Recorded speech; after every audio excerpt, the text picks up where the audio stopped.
Hello everyone, my name is Mandy. And I'm Ashley. And we are here at the Bishop Museum of Science and Nature. We are two animal care specialists, and right behind us you can see the manatees that we currently have in our second stage rehabilitation habitat. Today Ashley and I are going to be doing this week's episode of Meet the Manatees, and we will be answering some questions that we frequently get during our public presentations. So I am going to start with Ashley and ask you, Ashley, do we ever get into the water with the manatees? We do get in the water with the manatees, but it's strictly just for husbandry or cleaning our exhibit. So we dive daily, usually for around an hour. We use dive equipment. We have a hose that we take into the pool to vacuum up any feces and lettuce that's on the bottom and in the rocks.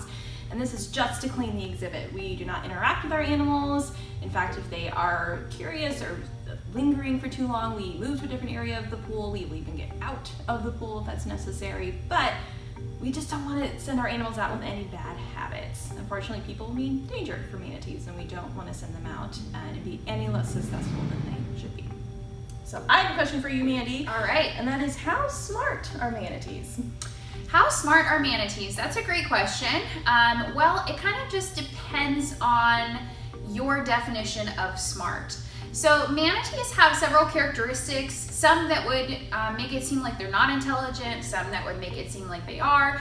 In terms of brain size, their brain is relatively small, and it's also relatively smooth. They only have one major fold in their brain, and it separates their brain into two halves or hemispheres, so one hemisphere and one hemisphere.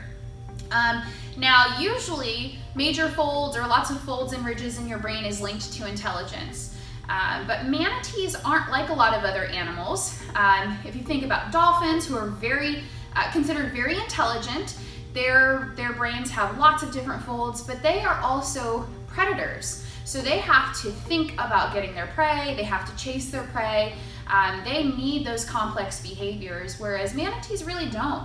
They don't have any natural predators. Nothing preys on or attacks manatees out in the wild. And they also don't have to prey on anything. So their food stays still. They're eating plants, so they don't have to have a lot of those complex behaviors. But they do also have the largest ratio of gray matter to white matter of any mammal, which is linked to intelligence. So they are kind of crazy animals. I believe that they're really intelligent. Manatees can be trained to participate in husbandry behaviors and also research, and there are manatees that do that. So I believe they're very intelligent. I agree. Good. I would hope so. What are manatees closely related to? Ooh, I'm glad you asked me that. It's one of my favorite things to talk about. So the manatee's closest relative is going to be the elephant, believe it or not, and they have a few things in common with elephants. One of my favorite things is actually their snout. They have an abbreviated snout, which is technically kind of like a little trunk. So they can use those prehensile lips to scoop up vegetation into their mouth and eat, and they're going to grind that vegetation down with something else they have in common with elephants, which is their teeth. They have the same kind of tooth system that elephants have, which are called marching molars. So when those molars in the front get worn down, which will happen if you're eating 100 pounds of vegetation a day, there are new molars that will erupt in the back, push out those old molars in the front, kind of like a conveyor belt system, which you talked about last week. So that's something they have in common with elephants. They also have some toenails on their pectoral flippers, so something else to look out for. They're also big and gray, like elephants, so closest relative. Now, Very nice. I have a question for you. Ooh, where do we get our manatees from? So, when manatees are rescued out in the wild, it is for a critical reason. So they do have to go to a hospital first where they can receive any critical treatment that they need. And once they are not quite ready to be released, but they are stable at those hospitals, then they can be transported to a second stage facility like us. So we get our manatees from those hospitals, and there are 4 hospitals. SeaWorld Orlando, Miami Seaquarium, Jacksonville Zoo, and also Zoo Tampa. So the manatees that we currently have are from SeaWorld Orlando and also Zoo Tampa. So it just really depends on the needs of those hospitals. That will determine where we get our manatees from. So why don't manatees have any predators? I mentioned that they don't have any natural predators, but why is that? Short answer is they're just really big. they're very big, very little fat on their body, so they're very large, getting around 1,500, 2,000 pounds in some cases, 13 to 14 feet long. So it would take a lot of energy for a predator like a crocodile, alligator, or shark to take down an animal that in many cases, especially here in Florida, is bigger than they are. So they would much rather go after something that takes less energy, and they would be getting more calories back in return. So Nice. yeah. All right. Why is it bad to give water to manatees? Great question. So a lot of people are really shocked when we say that it's actually illegal to give manatees water from hoses.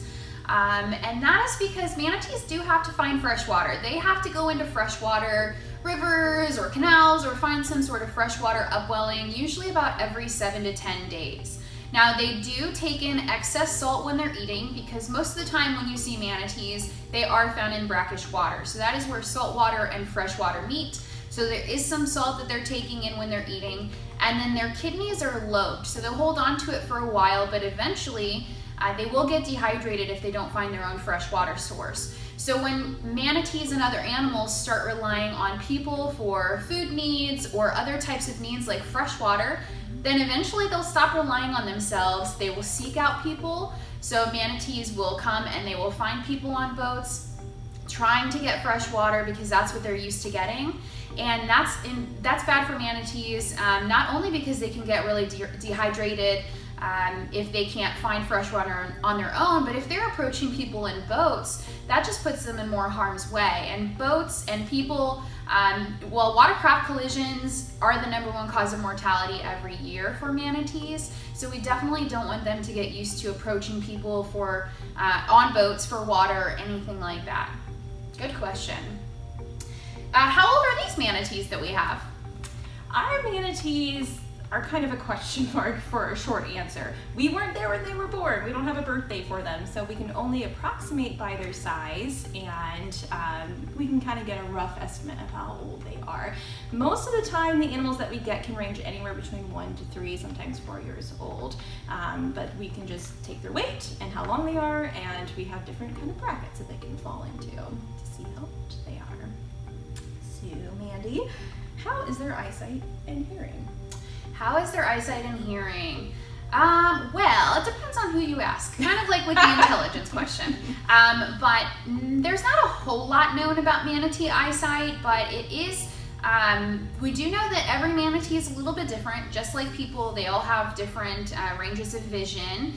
But they think that manatees are probably similar to being twice as blind as a legally blind human.